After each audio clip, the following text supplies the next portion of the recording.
首先，我觉得德国这个社会对于我们这样年纪的人来说，就没有在国内的系统里面继续去国内叫卷吧，我觉得继续去工作的这个，一定要压抑自己的状态。我们在这里有一个更开放的空间，允许我们去尝试自我认知中的各种可能性，对吧？是的。你想，我如果在宜昌留着，我现在可能不会这么。你可能在烧那个茶壶，对啊，就是各种各样的状态，一性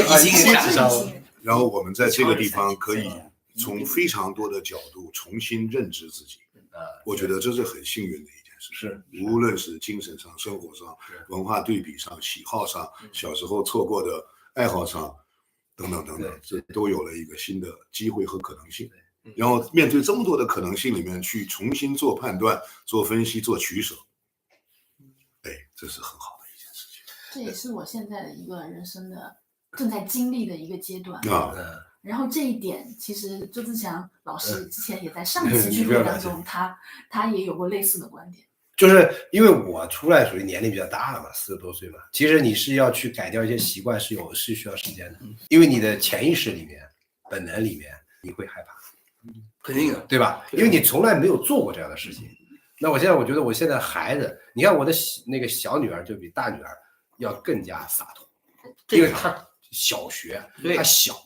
所以她这个时候正是从来没有受到过外部的打压，而在国内那个系统里成长过程当中，就在不停的打你，是的，不停的这不可以，那不可以，这不务正业，这个不好学，这反正就不停的打，最后把她打没掉了。然后所以老大其实过了就比他大了5岁嘛，就这5年其实是很大的差别。所以老大其实我希望他在慢慢，所以我现在基本上不管他，对，我不要求他，那你爱玩游戏吧，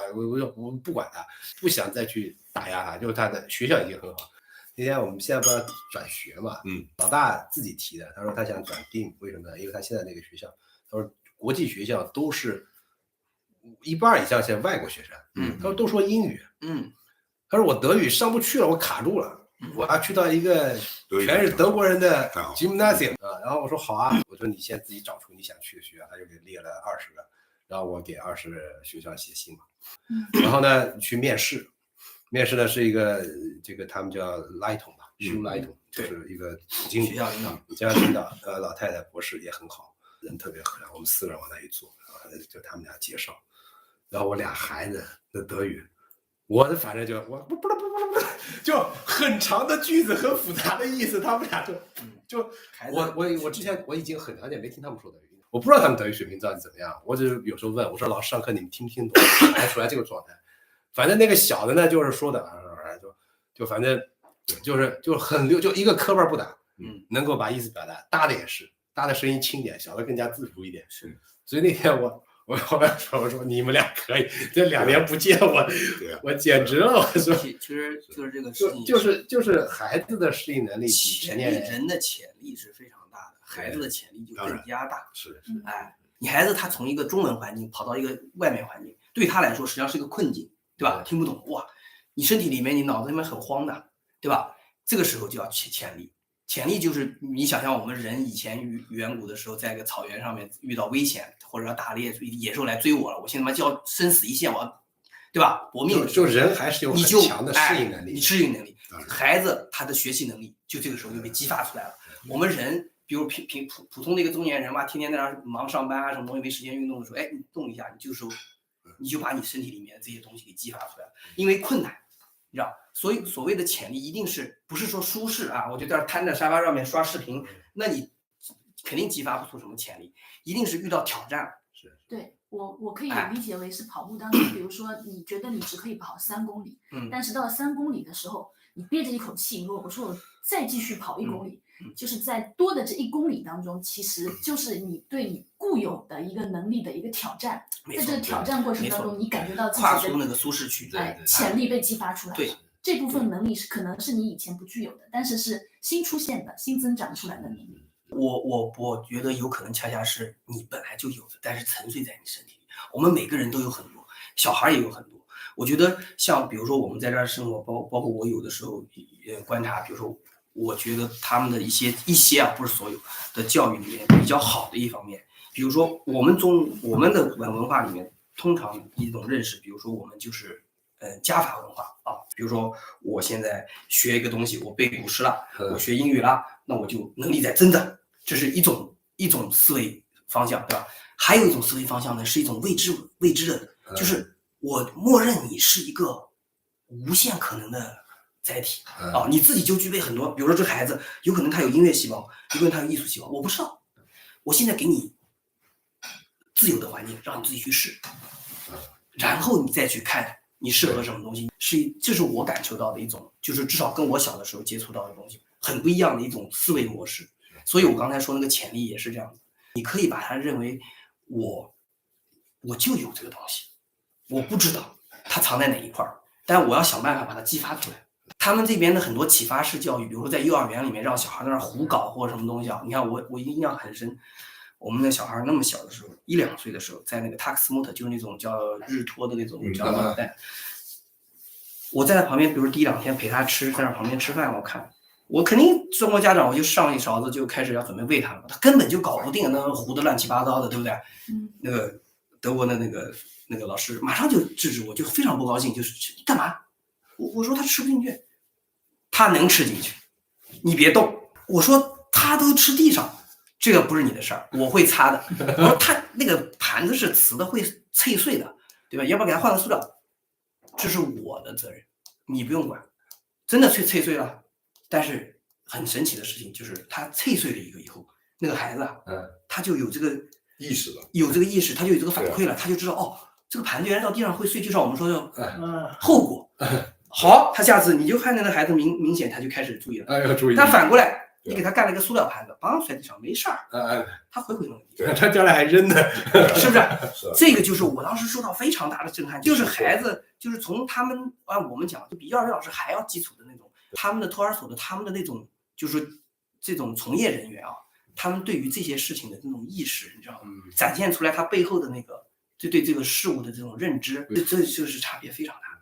大的，所以他就把你变成一个潜力无限的东西。他让你去画乱拍啊，干嘛东西？我们觉得你要画的像一点。就是你看中国的家长有时候会管那么多啊，我觉得他其实是2方面的，一方面他的目的还是我是为你好，对吧？不要吃脏衣服。另一方面他在减轻自己的负担。就是你弄脏了我要洗啊，弄脏了我得收拾啊。对呀，就是他也会这么说嘛。你说不要让他去弄完了谁洗啊？这不还得我收拾吗？就是他是一种矛盾的心态。他纠缠在一起，但是他恰恰没有另外一个心态，就是这个儿童，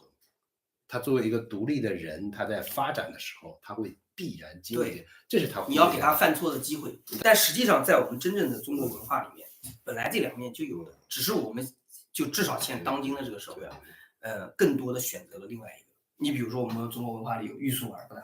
对吧？比如说磨刀不误砍柴工。对不对？中国文化博大精深，对吧？啥事儿都是2面都有。所以我觉得其实就是这样的，就是用好阴阳太极2面都有。对，但本身阴阳太极就是也确实是对的。就是有一段时间，包括20年的时候，我出来之前，就是大家在谈创业，谈商业模式，它就会就是变成了一种，就是只能这样。比如说投资人投什么样的企业，这根指挥棒，这是很重要的，对创业公司很重要的一个指挥棒，激励，因为你这么做我就会投你钱，你不这么做我就不投你钱。所以在这种情况下，你就会国内就是所有的商业模式最后都变成一种模式，然后最后那怎么办呢？谁能跑出来呢？那就是比谁卷，就在一条跑道上就只能比谁快，不能说比谁高，不能说比谁跑出花来，或者说不能跑着跳湖里去游泳，不能，你就是这条跑道100米跑道你就冲吧，谁冲到终点谁就赢了，其他人全是失败。我觉得中国也好，中国市场包括可能美国市场也是这种有接近这种方式，可能欧洲就更加多元化，就是各种各样的商业形态都会在这儿生存。那顺着刚才那个话题，我有一个问题，就是为什么一个社会要去提倡要多元化？为什么不提倡？那你呢？你自己？我是赞成的，我是赞成多元化，对。但是它背后的原因，我为什么这么判断，我其实不是特别清楚。我觉得不提倡多元化的原因是便于统治。中国不是不提倡多元化，中国的在老百姓、老师和各个里面都是提倡多元化。每个家长对自己的孩子、小孩子对这个社会的认知也都是多元的。从我70年出生到80年、90年，尤其看到现在00后的这帮孩子，他们的思维和自我意识和社会认知，尤其知识储备，对新世界的感知是非常多元的。但是国内有几个非常让我觉得系统性的这种管理体制或者这种宣传和引导机制，使得他们把本身只有24个小时的时间，大多数的放在了手机平台上，大多数的放在了学校工作的这个时间当中，然后就是人的时间是有限，同样一个时间做自己喜欢的事或者不做事，这是一种多元，思维上认知的多元和体会的多元，还有一个是在这个过程中经历的多元，但没有真正的体会，这是很常见的一个，我在国内看到的很常见的一个现象。你说经历多元没有体会什么意思？就没有时间去反思，过去就过去了，就是一个客观的